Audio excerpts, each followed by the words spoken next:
Please be seated.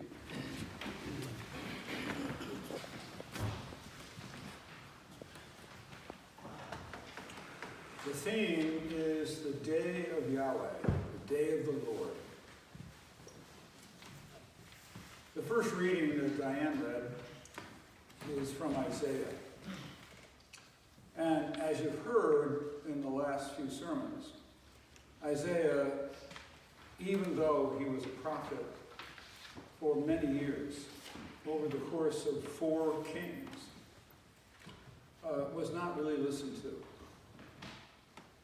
And he could tell that the pride of the people, which was strong, in combination with the faith of the people, which was weak, would lead to their ultimate destruction. So, discouraging as that was, he wanted to put forth what would life be like in the end of this life and the beginning of the next. And so he has a vision, which he's explaining. The day of the Lord, the day of Yahweh, Yahweh being the God of Israel. And he pictures one where it will be a nation, a city of Jerusalem, Zion, the new Zion, where people will finally use their heads and think that the faith that he has been talking about makes sense, and be impressed by the spiritual rather than being blinded by the material. He says, though, that it will have many wonders, and some of those will come from Lebanon. Lebanon was famous for the cedars of Lebanon, the trees that were 60 to 80 feet tall, some as high as 100 feet tall, but they were 40 feet in circumference. 40 feet, think about that for a minute. They were so huge that they were used for some of the major beams that would be in the temples and the palaces. So they were a sign, basically, of wealth. He also talks about Carmel. Mount Carmel was about 30 miles to the west of the Sea of Galilee. And it was not necessarily known because it was so tall. It was only not even quite 2,000 feet high. But its length was many miles that stretched northwest to almost the beginning of the Mediterranean Sea. And so, it was really admired by people as being a thing of beauty. And then just south of Mount Carmel would be the plain of Sharon. The word Sharon means flat. And so the land, 45 miles south of that mountain, the land was flat and extremely fertile. And the message of Isaiah is that in the new kingdom, you won't starve because there is plenty of fertile land to give plenty of crops to feed you. And it will be a place where you'll be safe. So even if you enter the city, on the road to the city, you won't have to worry about a lion or something coming along and grabbing you. I was thinking for a minute, imagine back in those days, they did have to worry about a lion coming along. It was like you're riding in your chariot, or if you're not lucky enough, you're walking, and all of a sudden the lion pops up. I mean, this would be a bad day. But all of that would be gone, and it would be a time of peace and happiness. Of course, that has yet to occur on earth. And so it is seen more as a vision of what we will have in the next life, not in this life. Now, the reading by James goes into more detail. This was written some 60 years into the first decade, Anno Domini. And here, people were expecting the second coming of Christ. They saw it as an event where many years down the road, Jesus would come back. And he would come back on a cloud with his angels, and he would judge people, and he would punish the wicked and reward the righteous. And they expected, and all three of the synoptic gospels, Matthew, Mark, and Luke, predicted that it would be coming before they even had preached the word in all the cities of Israel.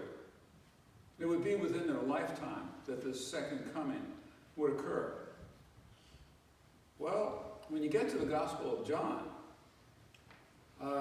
it's quite different, because it has not occurred. And though John begins to rethink the concept, and John thinks that the second coming of Christ was the resurrection. First coming, Christmas. Second coming, Easter. And what then will be the day of the Lord for us? The day of judgment. And they begin to think, this is not many, many, many, many years later. This is on the day you die. And on the day you die, the day you face God, that is the day when God will simply accept your judgment as to whom you have chosen to become, kind or cruel, good or evil, cooperative or controlling, helpful or manipulative, refined by thousands of choices on thousands of days throughout your lifetime. But when that day comes, who you have chosen to be is who you will remain for eternity. There is no turning back. There's no, gee, give me another chance. You've had gazillion chances during your lifetime. And so, no, you are locked into the personality that you have chosen to become forever. This was quite a different message. Even today, there are churches that predict that the second coming, will be many, many years later. It will be when all of humanity ends. And that at the end of time, Jesus will come and have this day of judgment. But that's based pretty much on the first three Gospels. Over time, because theology is an evolution of thought, John is seen as the one that says, no, this is going to occur, when you die. And verification of that is seen in that reading we had a week or so ago, where the good thief, is talking to Jesus and saying, that they needed to respect him. And, when you come into your kingdom, please, please respect me. Jesus says, this day you will be with me in paradise. Not 1,000 years from now, but today, before the sun sets. So, wow. I remember coming upon a 15th century document that said that the last breath you take here is followed by the first breath you take there. Boom. And if you think about it, that makes more sense. Why would God condemn us to some kind of limbo for 1,000 years? Even if you didn't know it was because you're dead. Nonetheless, somehow you'd want to have the reward when finally your life is at an end. And the reward of living a good life is given to you immediately. Now we come to the last reading by Matthew. And here, we have John the Baptist, who realized his mother, Elizabeth, is related to Mary. And so Jesus and John the Baptist are cousins. So John the Baptist is thinking to himself, how could this kid that I grew up with be the Messiah? So he's confused. And he sends, however, one of his disciples to see Jesus and to say, are you the one that is coming, or is it someone else? And the answer of Jesus is, well, don't just take my word. Look at my actions. The blind see, the lame walk, the deaf hear. Can you do that? No. Well then, who do you think I am? And also, he talks about the prophecies. And John would have understood that very well. I listed out those prophecies for you last week, but it's important to think about that. That it is not just, they sort of discover this about Jesus, that he fit these prophecies to a T. 1,000 years before Christ was the prophet Nathan, who predicted he'd be born in the lineage of King David. Joseph is in the lineage of King David. Isaiah, whom we saw last week, predicted that, and Isaiah was a very smart, thoughtful person, that the Messiah would be both God and man, and therefore predicted he would be born of a virgin, and that his name would be Emmanuel, God is with us. And he was like 740 years before Christ. About 720 or 715 years before Christ was Micah, who predicted that if it's going to be someone from the lineage of King David, he will be born in the city where David was born, Bethlehem. And through an odd circumstance where Caesar Augustus, wanting taxes, wanted to count all the people in his empire, demanded that you go back to the city where you were born to be counted. And so Joseph had to go back to Bethlehem, and there Jesus is born. And then, about 500 years before Christ, you have 2nd Isaiah. The book of Isaiah is divided in half. First half written by someone who is the actual Isaiah, who lived about 740 to 700 BC. The second half being written by someone who wrote like Isaiah and is called 2nd Isaiah, Deutero-Isaiah. And he predicts, because at this point, Israel and Judah are no more. There is no more kingdom. Therefore, how can the Messiah be a king? And he begins to predict that the Messiah, again using his head, is someone who will break the chain of sin by living a life without sin, even though he will be tortured and suffer death. And so this person predicts that Jesus will be a suffering servant. And not at this point in John's meeting of him did that occur, but it will occur within a couple of years now. And then lastly was this prediction of the last prophet, Malachi, that Elijah would come back to life just before the Messiah. And they saw John the Baptist dressed like Elijah in the desert and thought, it must be him. John understood, therefore, that, if you think about it, Jesus fits all of these predictions.